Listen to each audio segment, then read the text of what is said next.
2015년 5월 13일, 미국 미시간 샌드레이크에 사는 코니는 어제부터 연락이 안 되던 이웃 마티의 집에 방문했습니다. 불러도 안에선 아무런 반응이 없자 그녀는 현관문을 살짝 밀었는데 문은 아무런 저항 없이 열렸습니다. 안으로 들어간 그녀는 평소 깔끔한 걸 좋아했던 마티의 집 거실이 어지럽혀져 있는 것을 보고 불안감을 느꼈습니다. 그리고 조심히 침실 문을 열었을 때 그녀의 눈에 들어온 것은 피를 흘리며 쓰러져 있는 마티와 그의 아내 글레나였죠.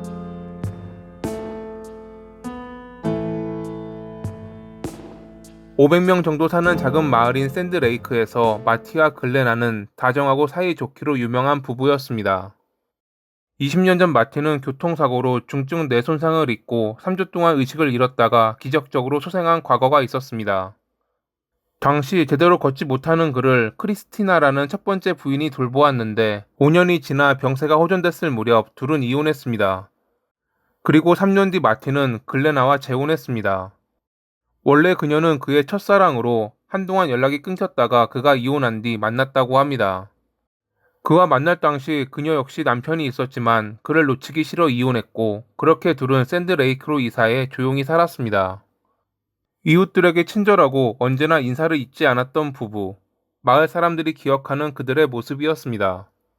과거 정비사로 일해 손재주가 좋았던 마틴은 돈도 받지 않고 이웃의 기계를 고쳐주고 차도에 논을 치우는 등 여러모로 도움을 주었기에 사람들은 그를 좋아했습니다. 매년 그는 가족과 이웃들을 초대해 바비큐 파티를 할 만큼 사람들과 잘 어울렸죠. 그랬던 그들이 2015년 5월 13일에 집에서 피를 흘리며 쓰러진 채 발견된 것입니다. 처음 신고를 받고 출동한 경찰은 둘 다 사망했다고 생각했지만 그들에게 다가갔을 때 글레나가 눈을 떴습니다. 곧바로 그녀는 병원으로 이송됐고 머리에 총상 자국이 있었지만 경미한 부상이라 별도의 수술 없이 치료를 받았습니다. 사망한 마티의 경우 5발의 총상이 몸에 남아 있었고 이는 근거리에서 발사된 것으로 확인됐습니다. 강제 침입의 흔적은 없었고 집 안에서 사라진 물건도 없었습니다. 눈에 띄는 곳에 현금이 있었는데도 말이죠. 이것만으로 범인을 추정하자면 그들이 침실에 들여보내줄 만큼 친하지만 원한을 가질 만한 사람이었는데 아무리 생각해도 그럴 만한 인물은 그들 주변에 없었습니다. 그들이 마지막으로 목격된 것은 발견 이틀 전인 5월 11일이었습니다. 이날 마틴은 이웃의 잔디를 깎아주었고 또 다른 이웃인 키스와 대화를 나누다가 저녁 9시 무렵 헤어졌습니다. 다음날 아침 키스는 그에게 오늘 뭐하냐고 문자를 보냈는데 평소 답장이 빨랐던 마티였지만 시간이 지나도 이날은 답장을 보내지 않았습니다. 저녁 무렵 키스의 아내인 코니가 그들의 집을 방문했지만 안에선 아무런 소리도 들리지 않았습니다. 다음날 아침에도 문을 두드렸지만 아무런 대답이 없었고 일을 마치고 돌아왔을 때도 마찬가지였죠. 이상함을 감지한 그녀가 잠겨있지 않은 현관문을 열고 안으로 들어가 침실에서 쓰러져 있던 그들을 발견했던 것입니다. 이날 아침에 총성을 들었다는 이웃이 있었지만 이 지역에선 사냥을 자주 했기에 크게 신경 쓰지 않았다고 합니다. 글레나가 앉아 있었던 것으로 보이는 의자 옆에는 범행에 사용된 권총과 2개의 총알 구멍이 뚫린 베개가 발견됐습니다. 확인 결과 이 총은 평소 사냥을 좋아했던 마티의 것으로 드러났는데 총에선 그와 글레나의 흔적만 확인됐을 뿐 다른 사람의 흔적은 발견되지 않았습니다. 범인은 잠겨있는 총기 보관함에서 총을 꺼내 그들을 쏜 뒤 사라졌던 것일까요? 물건도 훔치지 않고 아무런 흔적도 남기지 않은 채 말이죠. 경찰이 현장을 조사하는 바람에 가족들이 집 안으로 들어가기까지는 일주일이란 시간이 걸렸습니다. 그런데 집 안을 살펴보던 그들은 이상한 편지를 발견합니다. 총 4통의 편지였는데 나중에 확인한 결과 모두 글레나가 쓴 것으로 확인됐습니다. 2통은 그녀의 첫 번째 결혼 때 낳았던 아들과 딸에게 각각 보내는 편지였고 한 통은 전 남편에게 보내는 편지였습니다. 전 남편에게 보낸 편지에는 아이들을 잘 부탁한다는 내용이 담겨 있었죠. 그리고 현 남편인 마티에게 보낸 듯한 마지막 편지에는 실망만 줘서 미안하다는 말과 사과의 글이 적혀 있었습니다.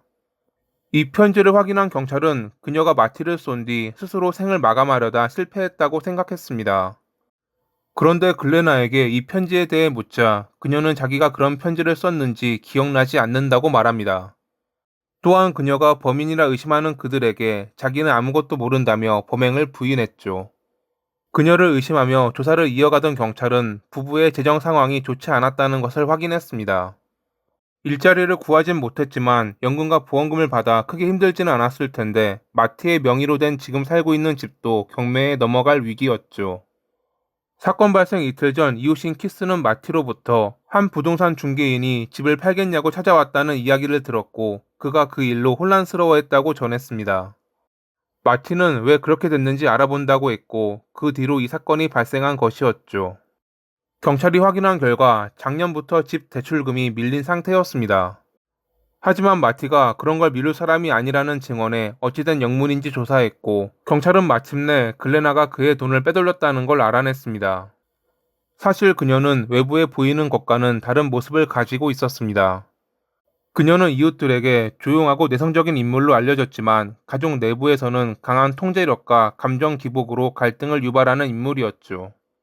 마티의 자녀들과 갈등을 겪기도 했는데 한 번은 그의 딸에게 너희 엄마랑 하는 짓이 닮았다 라고 조롱했다고 합니다. 아들 역시 계모와 아버지 사이에서 힘들어했고 그러다 보니 점점 소원해지며 집에도 잘 찾아오지 않았습니다. 이것 말고도 글레나는 여러 문제가 있었지만 그중 가장 큰 문제는 도박이었습니다.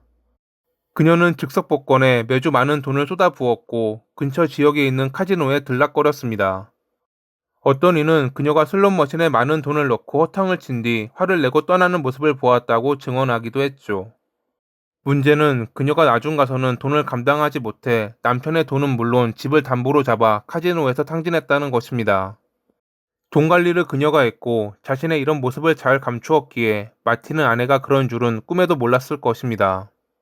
그러다 사건 발생 이틀 전 찾아온 부동산 중개인 때문에 모든 사실을 알게 됐고 그가 그녀를 추궁하다가 이번 사건이 발생한 것이라 경찰은 판단했습니다. 실제로 집에서는 그동안 그녀가 숨겨왔던 고지서들이 발견됐죠. 하지만 그녀가 그를 쏘았다는 증거가 없었습니다. 그녀는 모든 범행을 부인했고 사과 편지도 자기의 필체가 맞긴 하지만 쓴 기억이 없다고 주장했습니다. 그러던 중 이 사건의 전환점이 되는 존재가 나타났습니다. 그것은 그들이 키우던 아프리카 회색 앵무새 버드였죠. 아프리카 회색 앵무새는 인간 4살 정도의 지능이 있고 나이를 먹어도 그 지능이 퇴화하지 않는 머리가 좋은 앵무새로 알려져 있습니다. 경찰 조사가 끝난 뒤 마티의 전 아내인 크리스티나가 버드를 데려갔는데 버드가 갑자기 남자와 여자의 목소리를 번갈아 가며 말했다고 합니다. 특히 남자의 목소리를 흉내낼 땐 젠장, 거짓말하지 마, 설명하지 마, 총 쏘지 마 라고 말했던 버드. 크리스티나는 버드가 마티와 글레나의 마지막 순간을 재현한 것이라 판단했습니다. 이는 중요한 증거로 여겨졌고 경찰이 글레나의 핸드폰을 압수해 확인한 결과 범행에 사용된 총의 조작법을 검색한 기록이 확인됐습니다. 이러한 증거를 바탕으로 검찰은 그녀를 1급 살인죄로 기소했습니다. 재판에서 앵무새인 버드의 발언은 간접 참고 자료로 중요한 역할을 했고 배심원단은 유죄를 편결, 재판부는 종신형을 선고했죠. 지금도 여전히 아무것도 기억나지 않으며 자신은 그러지 않았다고 주장하는 글레나. 만약 만에 하나 그녀의 말이 사실이라면 진실이 언젠가는 밝혀지길 바라며 이만 마칩니다.